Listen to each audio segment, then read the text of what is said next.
welcome Mzamo Masito, CMO of Google Africa. Mzamo joined Google from Vodafone, where he held several senior executive positions based in London and Africa.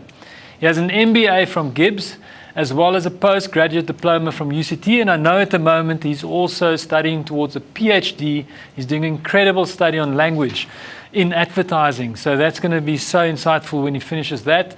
Mzamo founded and runs an NGO called African Men Care, which funds underprivileged children to further their studies. His lockdown lesson is summed up in 3 words: syndemic plus underlying conditions plus essentials is what will matter beyond COVID-19. Now, the man is studying towards a PhD, so he's going to have to explain that to me. So I'm just a mere creative mortal. But I had a lovely chat with him just now. His topic today is marketing works, work it, but what stands in the way? Really looking forward to this. Welcome, Mzamo. Thank you very much. Good afternoon, everyone. As you know, the topic is marketing works, work it. So I'm not here really to defend or promote that marketing works. I know it works. So that part already, I've been doing this for over 20 years, and I know marketing works. The most important thing for me is what stands in the way of it working even harder. What stands in the way of us doing even great work. So the key thing that influenced me since we've been all under COVID has been these 3 keywords. What are the underlying conditions that stand in the way of work? What are the syndemics? Because most people forget that in most of Africa or even South Africa, majority of people have not been experiencing a pandemic. They've been experiencing multiple pandemics all occurring at the same time. That's what makes it a syndemic.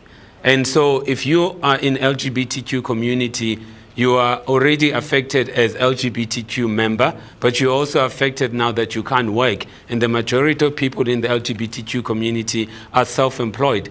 And now if you can't work, and now you have to go back to families that don't like you in the first place, you are not only experiencing COVID, you are also experiencing multiple pandemics all happening at the same time. If you're black, you are experiencing multiple pandemics at the same time. Just being black is a pandemic on its own.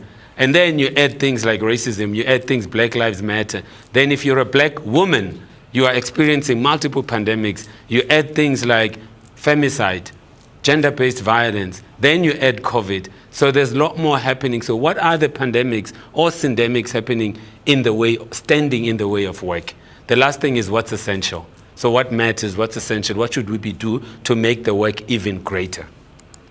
And I looked at this data from Tebe, Ekalifeng, and amazingly, I was trying to think about, I know marketing works, and I really know it works, and I've seen it works several times. But the thing is, why is it that we only have one brand out of the most admired brands by Africans, from Africa, by Africans, for Africans, and all other brands are from outside? How do we make sure that going forward, we make marketing works, but we also make sure that we move to a point that top 5 of these brands originate from Africa, started by Africans, for Africans, and then travel to the rest of the world.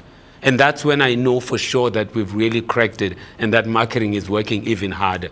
I mean, if you look at the most valuable brands, there's no brand that comes from Africa in that top 10. All of those brands originate outside Africa. So we need to figure out a way to make marketing work even harder. As I've already told you, I know marketing works.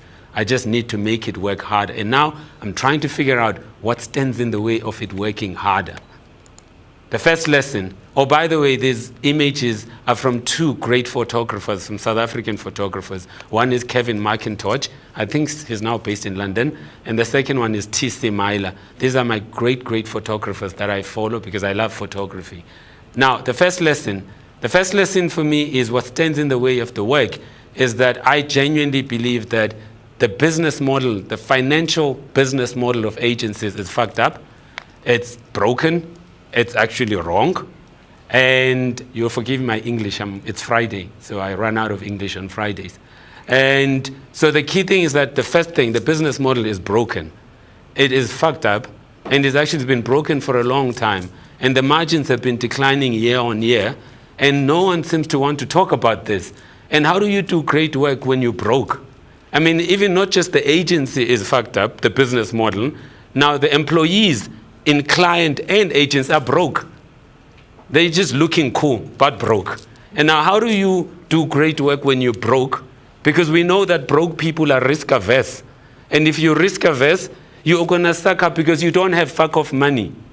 And the agency doesn't have fuck off money for the client. You can't, because you suck up to a client whose ego is greater than the work. And now you can't even say fuck off because you don't believe in what they're doing, because you're holding on to that retainer for your dear life, or else then you just don't have a business. So the business model of selling time, because the agency business model has always been about time. Agencies don't really sell creativity, they sell time. And they either sell more time, they charge for more time, or less time, but charge more. And then they have to cut on waste, which is cost savings. This business model is defunct, and it needs to change. Another thing then, if you see the client, I mean, I've been a CMO for many, many years. The truth is, being a CMO, the CEOs don't really always, you have to justify your existence many times. And on top of it, marketing budgets have been declining year on year. So how do we do great work with less money? Because that's what we're being asked as marketeers, as CMOs. Now, these three key things for me are the biggest thing is when it comes to money, is that there is a money problem in this industry that we don't want to talk about. There's a money business model in this industry that we don't want to talk about. I mean, I was talking to someone not long ago. I was not high yet when I got this insight. But what I learned was that there are 4 C's in this industry where we spend more on these 4 C's than we spend on anything else. Cocaine, cannabis, coffee, and cocktails. These 4 C's we do more money on. We support all of these industry more than our industry itself. And this business model is really, for me, defunct. The last bit about money is that, in all honesty, the CMO, I used the word like needs to come the fuck down. Like I couldn't find the good English. But all I'm saying is that there is this CMO. Now I've actually learned that there's also procurement. I must say procurement is seriously standing in the way of progress of the work. Because now all procurement wants is savings, savings, savings. And all that leads is a truly dysfunctional work. And so all I'm seeing all along in this is that we need to figure out how to make the business model work. We need to figure out how to have employees within this industry, client and agency, who are not broke, so that they can have enough fuck off money to say fuck off to the client. The second lesson is around privilege and fragility and timidity. That stands in the way of work. Now, I'm not putting out this slide to shame these people that are on this slide. I'm just putting it out just to make a point that it's a fact. Look at this industry. This industry is predominantly white male, with some sprinkles of white females, if you're lucky. But this is the industry. And this stands in the way of work. I mean, I did some few calculations with the help from Thinkania, Bukhosi, and I was trying to calculate how many CEOs and creative leads in the big agencies. If I look at those numbers, immediately it stands out that only 29% total of those 63 CEOs, and that's not even a complete data. I was just trying to work out, is there change in this industry after 24 years? Only 29% blacks. Now, it's even worse, females.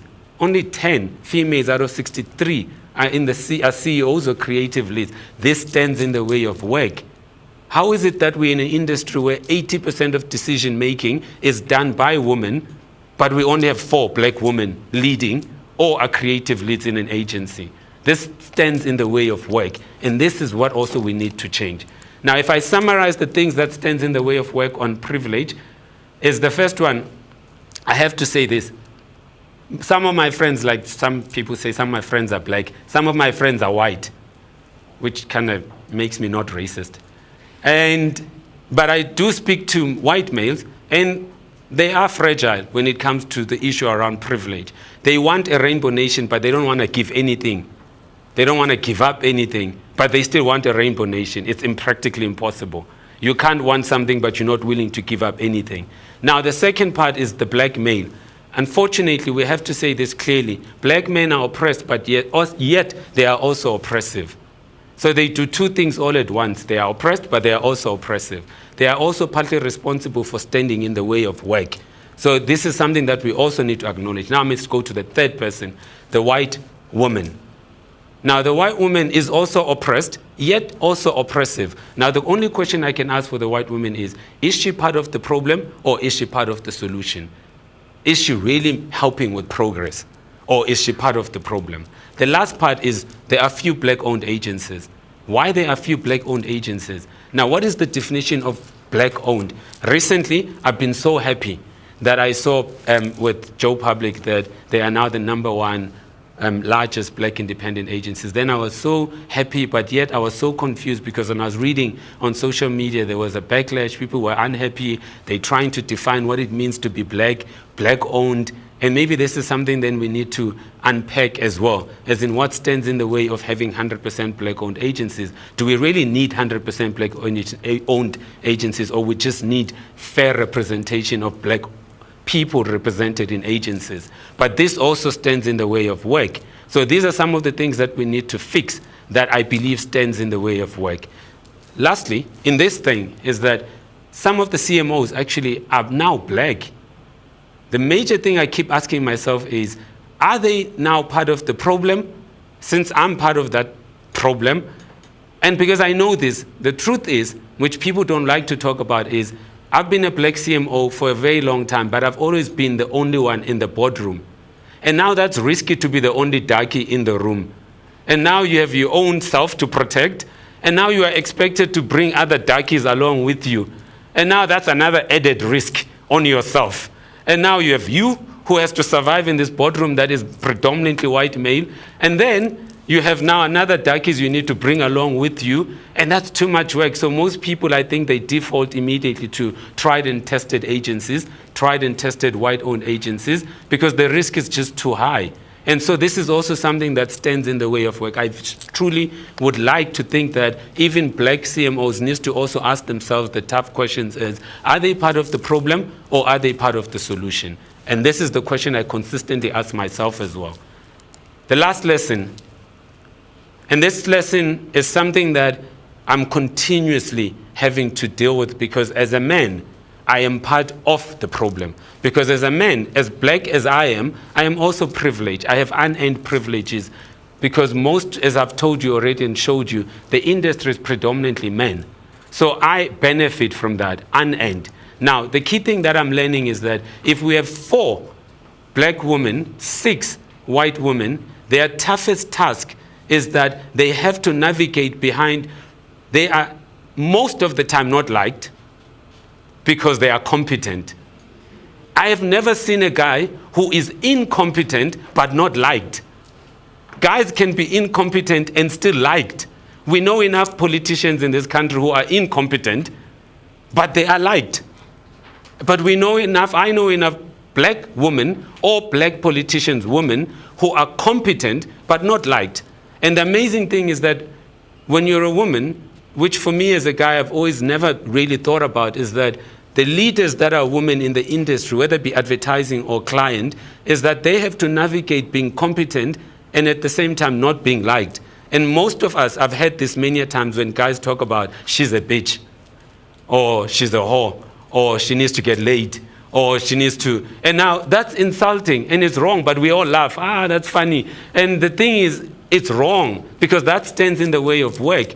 The fact that 85% plus of all purchasing decisions are made by women, but we only have 4 plus 6 white women leading agencies or CEOs of creative agencies, it's wrong. There's something fundamentally wrong with this. But also, all I needed to do was that the guys need to stop doing this thing of labeling women as a bitch or she needs to get laid. It's just wrong. And when she's just being competent, because I've never seen as a guy me being competent and not being liked. But I've seen enough women who are competent and not liked. And so this is something that men needs to change. And this is also something the princesses of patriarchy, other women, also need to change. Because also women, over 90% of women stereotype other women. So as much as men are the problem, women are also the problem.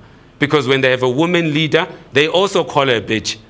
which is something that also needs to change because it stands in the way of work, because it makes women not help us come up with great ideas, not help us do great work. So these are some of the 3 key things that I believe stand in the way of work. These are the things that I believe that when we solve them, we will make the work even greater. Thank you.